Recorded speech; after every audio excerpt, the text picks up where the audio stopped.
Welcome to MeatsPad, a platform dedicated to sharing breakthrough knowledge that is accessible to the meats industry. On each episode, we will hear from meat specialists and professionals to talk about numerous topics in meat science, including animal welfare, meat production, meat quality, food safety, and so much more.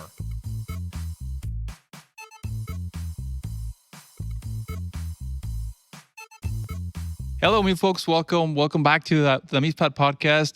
Today we have a fantastic guest. We have Jack Bobo, author of the book Why Smart People Make Bad Food Choices. Welcome, Jack. Thank you. It's a pleasure to be here. Yeah, thanks for coming in, and I'm grateful that you're here. You know, I have had a chance to listen to you speak, and I like the perspective that you bring. And for the audience out there, Jack is CEO of Futurity. Is that correct? That's right. It sounds like a made-up word, but it's not. No, yeah. Well, and thinking about ways that the public's perception is going to continue to develop over time, and especially when it comes to around food and food choices. And some of the background that I did a little bit of reading on you, Jack, and one of the topics that really stuck out was why is food such a hot topic, and why is a feared topic? And I mean, to me, I'm not scared of food. I love food. I run toward food. But you're right. I think there is a lot of controversy and question. And so tell us a little bit about that thought process. Yeah. Well, one thing I would say is that people have never cared more nor known less where their food comes from. Mm-hmm. And because people are so passionate about food, they want to influence what happens with food. But because we're so far removed from how food is produced these days, what we're asking for and what we want may no longer be the same thing. And it's interesting when you ask people, like, how much do you think you know about food production? People in cities often think they know more than people who live in rural communities. Whereas people in rural communities who aren't in ag, they know nothing. But people in cities, they're like, yeah, you know, I spent a weekend, at a local farm, right. So I figured it out. So on one hand, I think it's a great thing that people do care about how food is produced because, how food is produced is critically important to the future of the planet. But without that grounding and experience, it's also dangerous because we may not get the future we want if we ask for things that aren't going to get us there. Right. Hey, you know what? I'm glad you bringing it up because I know I had a conversation a couple of weeks ago, and when they ask a consumer, I think it was that video kind of was out there for a while. Do you know where milk comes from? Do you recall that one? No, I didn't. They said it comes from the fridge. Yeah. So that really, it was kind of this miscommunication, right. Lack of knowledge about where the food's coming from. Mm-hmm. And I think this is highly important. Yeah. Well, it's interesting. There was one study, I can't remember, it was Consumers International or somebody, a consumers union, that had asked people, what do you think there's dairy in, almond milk or soy milk? Oh. And the headlines were all that, most consumers are not confused that, whether there's actual milk in plant-based milk. But when you look at the data, I mean, it was like 10%, had no idea, or 10% thought there was milk in it, and like 15% weren't sure. So it was like 20 to 30% of people who actually were confused. And so, I mean, personally, I was actually surprised that the number was that high. And so, I mean, there's some actual confusion going on. I don't think that it's critical. I mean, people are confused about all sorts of things. But, it's one thing if they're actually confused. There's another about the nutritional aspect of it. Do you think that it serves the same role in your diet? And, that's a deeper question that, I think we're only beginning to get to. Do the nutritional impacts of eating meat or, consuming dairy give you the same impact? And I don't think we quite know yet. It's not that I'm afraid of these alternatives, but I think that there are real questions about how do they fit into a nutritious diet. Yeah. Yeah. So we had the pleasure to meet on the bus.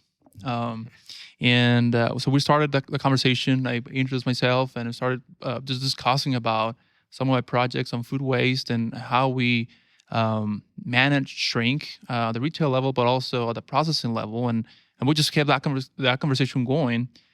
So what do you think, and we talk about, you being pretty much everywhere. French is your third language or second language. So what's your perspective on sustainability as far as food waste? We mentioned a little bit of the challenges at the retail level. So can you give us some perspective on that?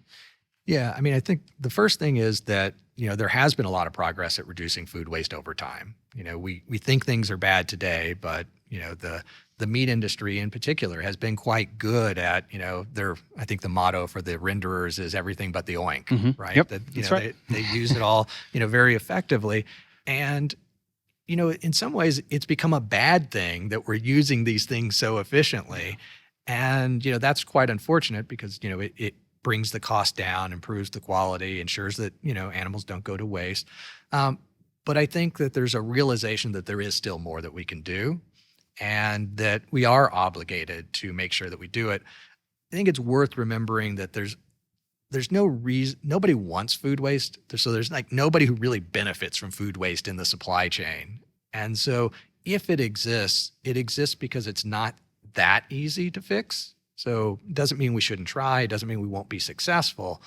But food waste is not one problem. It's 1,000 problems for all these different products. The three most wasted food items are bread, potatoes, and apples. And how you would address food waste in those three categories are quite different. And then, of course, there's just the idea that 40% of food is wasted post-consumer in the U.S. and other developed countries. And, getting consumers to address food waste is a different challenge than, being more productive and efficient in the retail environment. Things that we can do there, a lot of consumers are confused by best by versus use by dates. And, that's just an easy fix. I mean, we absolutely should address a problem if consumers are throwing things away because they don't know if it's good. Just because it's past that date. I mean, that should just never happen. I mean, most of those are quality standards and people should understand the difference between a quality and a safety issue. Yeah, just because it says Best By, that doesn't mean it's an expired date. Yeah. Well, my wife's from China and I tell you, she does not believe Best By means you should throw it away. She means, she and I are going to eat it. Yeah, it may not taste as good as the day you purchased it, right? Right. Yeah. Right. Well, and that's a good point for our listeners out there, especially in the processed meats category, our small to medium sized processors that have a retail outlet. Make sure you do talk about that with your customers and especially ones that are purchasing prepackaged product or even the big retailers that are making case ready product. Have some type of educational information out there to talk about how you don't have to throw this away just because it's beyond this particular date. It's literally, this is more of a quality issue than a safety issue. Right. And there just may be different uses for it. You might have used it, in one way, but as it's, a little bit older, maybe you make it into a soup, you do other things with it. And, that's what our parents and our grandparents were doing for a very long time. They understood, things are going to start to, won't be as good. And so we need to do something different with it. Yeah. We lost some of that cultural knowledge that we used to have. Absolutely. Yeah, well, and that's a really good point you're bringing up. Most of the folks that were born during or survived through the Depression, they're not with us anymore. And so we don't have that influence of use every scrap of everything. It's what was it? I can't think of the saying, but it's literally, use it till it's worn out. Or do without, right? And that has a lot to do with the food waste that's happening, but it's also, I believe it may be contributing a little bit to some of the other challenges that us in society may be encountering, and this is in a more global sense. And I know you've mentioned in the past talking about those that are undernourished, which should not be happening. There's plenty of food around. We just need to be able to get it to them in some cases. The deforestation that is a concern, especially in animal agriculture. We need to be very conscious of utilizing the land that we have in the most appropriate way. And you actually provide some pretty cool data on we're not necessarily in making enormous slash and burn situations like maybe have been in the past. We're actually using the land very well now, and we're just that much more efficient. And I'm going to stop my point here, and I want you to elaborate on this. And forgive me if I don't get the exact quote down, but you mentioned one of the things is that agriculture may be the problem needing solved, but it's also likely the solution. Yeah, well, some of that goes to the question of how do we frame the conversation? Mm-hmm. Is agriculture the problem that needs to be solved, or is it the solution to our problem? Right. And how we choose to frame it will determine whether or not those who are invested in the ag system work with us or feel like they're under attack and they circle the wagons and, they feel like, I don't want to engage in these conversations. And a lot of that goes to, what do we use as the baseline? If we talk about all the problems of agriculture on land and water and climate, it really sounds like agriculture is the problem. But if we look how far we've come, I think it becomes much more clear that agriculture is getting better every single day, but maybe not fast enough. But that's a different problem to have. I mean, if people are trying but not doing as much as you'd like them to do, well, you don't beat those people up. You give them a helping hand. You provide incentives. You work with them to promote innovation and adoption and all of these things. And so they're just different problems depending on how you frame it. Yeah. And I really liked how you pointed out, like in 2050, and it's just everywhere, right? In 2050, we had to be more efficient. We had this conversation on every animal that we process. We have to make sure that every pound of it is available to be consumed. So we owe it to the animal. Has to be also sustainable.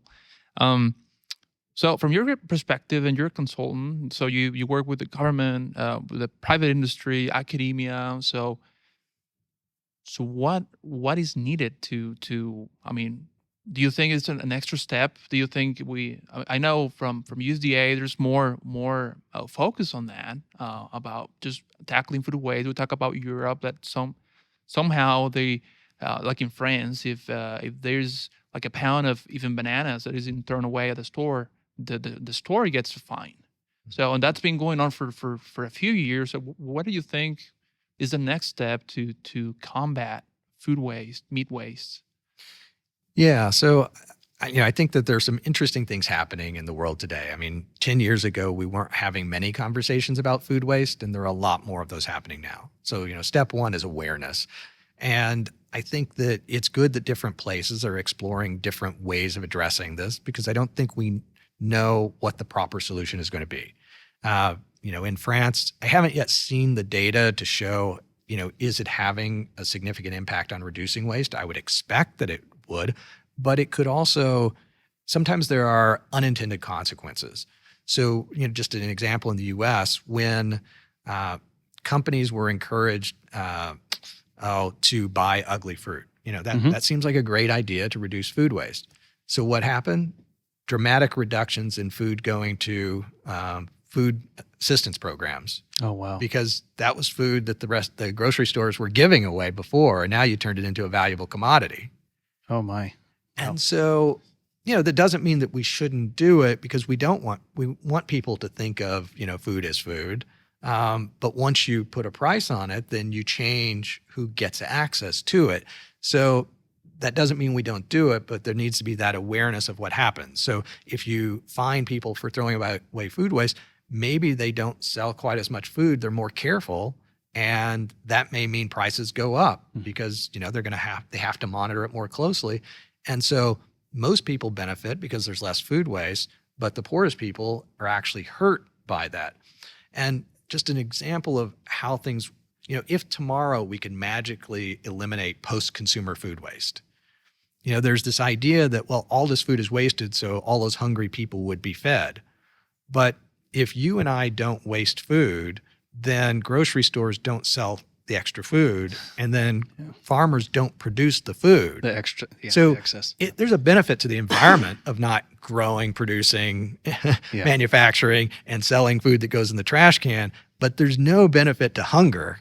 No. Right? I mean, eliminating the food waste would probably bring costs down. So there would actually be some benefit, but it's not going to benefit people in faraway countries that have access to more food. Yeah, that's a good point. So again, doesn't make it wrong to do it, but it doesn't, there are no silver bullets to any of these issues. Well, and I like to talk to a lot of folks about the model of North American agriculture, and we've become an extremely efficient country, and we can produce that excess in many cases and export it to other countries that desire it or are willing to pay more for it. But I think what would be really cool too, and for all the animal scientists out there listening, is to take the information that we've gleaned and export that into some of these underdeveloped countries and help them just become better producers of livestock so that they can produce an excess. And yeah, it may cut into the bottom line a little bit, but ultimately we're going to be feeding a lot more people. Yeah, I look at places like Europe where they're very focused on local agriculture and local sustainability, which is part of the reason they're the largest importer of food in the world. And they're just choices and consequences. The U.S. and Europe both export about $150 billion of agricultural commodities a year. The U.S. is exporting corn, soy, wheat, and Europe is exporting beer, wine, whiskey, and cheese. Yeah. Now, I like my beer, wine, whiskey, and cheese. Anybody who knows me know that's true. Yeah. But, they're not feeding the 99%. We are. And so we're importing the environmental footprint for the world by producing all this extra food. They're exporting their environmental footprint to the world. And it's just important to understand those choices and consequences, because when you look at the small farms in Europe, that seems like a more idyllic system. It feels like it's working better for people. And it may be working better for the people on those farms, but it's not working better for the people in Brazil or other places that may be impacted by those decisions. And so it's hard to have that broader conversation because most people are just not aware of those broader consequences. But we need to find ways of bringing more people into that more nuanced conversation. Yeah. Could you tell us about your background? I think I'm very interested in knowing more about your background. So. Yeah, well, I grew up in southern Indiana, and we had cornfields that came up to our backyard. And, we were not farmers or anything, but my grandmother had a garden, and, we spent every weekend there. And, we had corn and peppers and green beans and strawberries and watermelon and cantaloupe. And, we basically were smallholder farmers, and, it was all organic because we had child labor, my brothers and me. And, it wasn't until just years and years later that I looked back on my own experience and realized how involved I was in food production, like more than most of the farmers around me. That's a great upbringing. But then educationally, I ended up getting degrees in psychology, chemistry, biology, a master's in environmental science, degree in law. Wow. On the other hand, my wife has the PhD in our family, a cell and molecular biologist. So I'm more like quantity of degrees and she's more like quality of degrees. But that diversity, I think, really helped me to be able to sort of put on my psychology hat or my biology hat, environmental science hat, to look at things from different perspectives. That's been quite informative for me. Very well-rounded, I would say, to don't sell yourself short anyway. Tell us a little bit about your book. Yeah, so my book, Why Smart People Make Bad Food Choices, one of the things that really struck me, I was writing some blogs for my website, and they're still up there, about consumer psychology and things like the halo effect. You put a plant-based burger up there, and 90% of people are buying it for health reasons, even though it's not necessarily healthier, and even those who produce it aren't saying it's a healthier product. And so, that it's interesting when most people are buying a product for the wrong reason, and talking about things like decision fatigue. And there's no place where it's harder to make decisions than a grocery store, because you have literally thousands and thousands of decisions to make. A lot of options. You're doing it at the end of the day when you're tired. You're trying to do the math of portion sizes and servings. And when you're hungry, that's the worst thing. Going into the supermarket when you're hungry. Yeah. Right. And on top of that, the entire grocery store has been designed to influence your choices. Yeah. And so as I was writing this, I began to think about the whole obesity epidemic, and 42% of Americans are obese, 75% of Americans are overweight or obese. It'll be 50% by 2050. And what struck me is we have never known more about health and nutrition in the history of the planet than we do right now, and we've never been more obese. We have never had more healthy food options in a grocery store, and yet we've never been more obese. Mm-hmm. We've never had better labeling on products and grocery and restaurant menus, and we've never been more obese. Mm-hmm. So I was just struck by what's going on. And so that's where the first part of the book is really the psychology of how our brain leads us to make bad choices. The second part of the book is really that environmental aspect. How is our food environment nudging us to make those bad choices? Because, it's not like we had more willpower in 1960 when nobody was obese. We're cooking with Crisco. Right. Yeah. Lard. Sake. Yeah. Right. and yet somehow, and I mean, we all know we are moving more, but our entire foodscape, snacking culture and all of these different things, back in the 1980s, the dietary guidelines recommended less fat. And so all the companies started producing low-fat products, which is what you want them to do.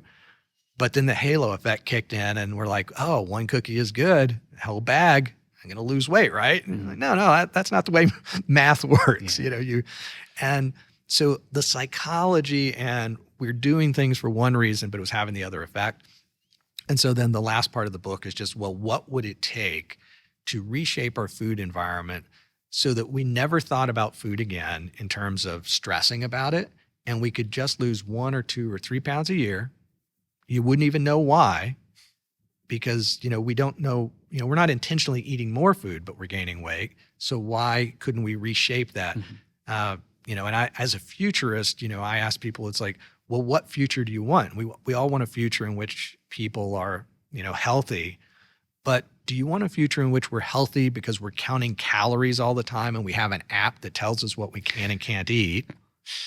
Or do we just want to eat whatever we want to eat and we magically are fine because our food environment has nudged us in the right direction? And that could be portion sizes. It could be, to help just in the environment that we eat in, the number of people you eat with, the lighting, all of these things are like nudging us. And so the book is really about, what would it take to get us to that healthy, sustainable future in which we enjoy food again? Yeah. Which is where we started with this conversation. Exactly. Yeah. Well, and that's a great way to kind of land this plane, as they would say. And it's really interesting. You talk about the food culture in the 80s and kind of really starting in the 70s, but it definitely into the 80s, where fat was a 4-letter word.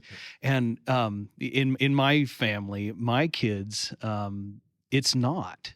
And in fact, my boy, he's excited when he gets a pork chop with a little extra fat on there. He wants that, and he's never made the connection of fat being this unhealthy thing. Right. Fat is just a word to describe this piece of tissue that's on a pork chop, and he really likes it, and it tastes good. And there's no way that he's overweight. He's as lean as they come, and so that's an interesting perspective. Well, in the book, there are hopefully some fun stories that people like.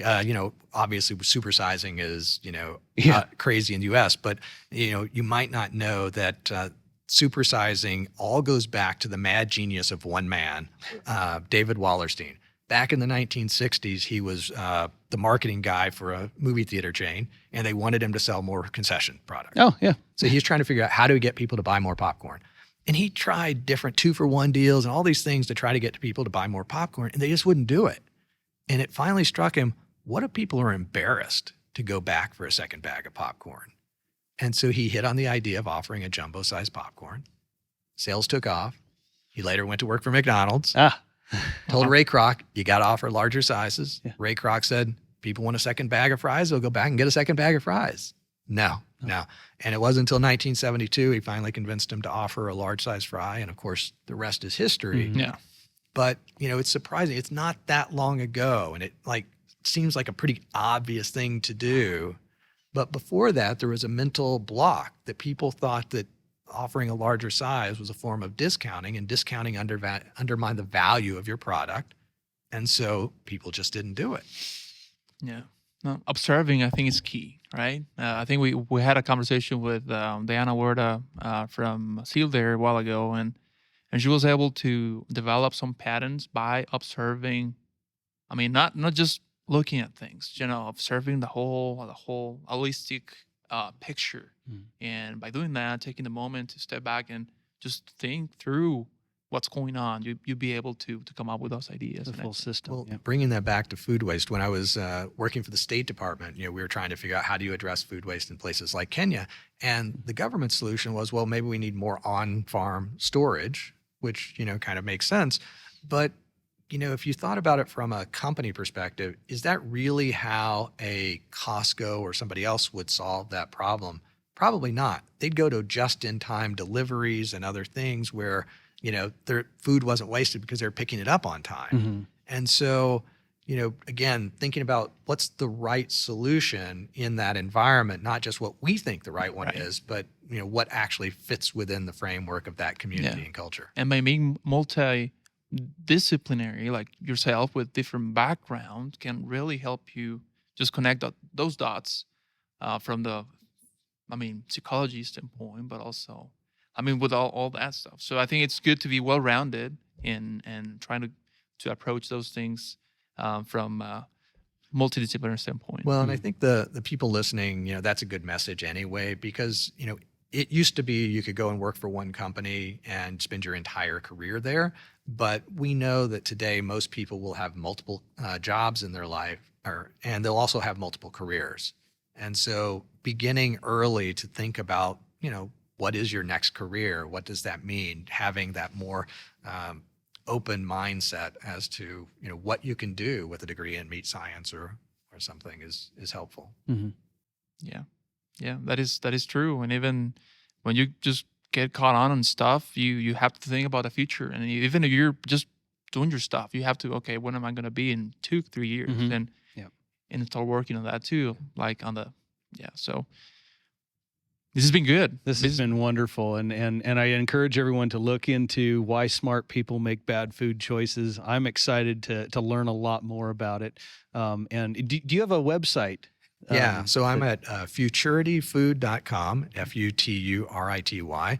And on Twitter, Jack_A_Bobo. They can follow me there. If people want to connect to me on LinkedIn, happy to do that as well. You're on Instagram too. And I saw that this Instagram, Futurity Food. Still building that one. Yeah. All right. Well, thank you a lot for joining us today. Yeah. Yeah, it's my pleasure. It's a lot of fun. This is great. Thank you. Yeah.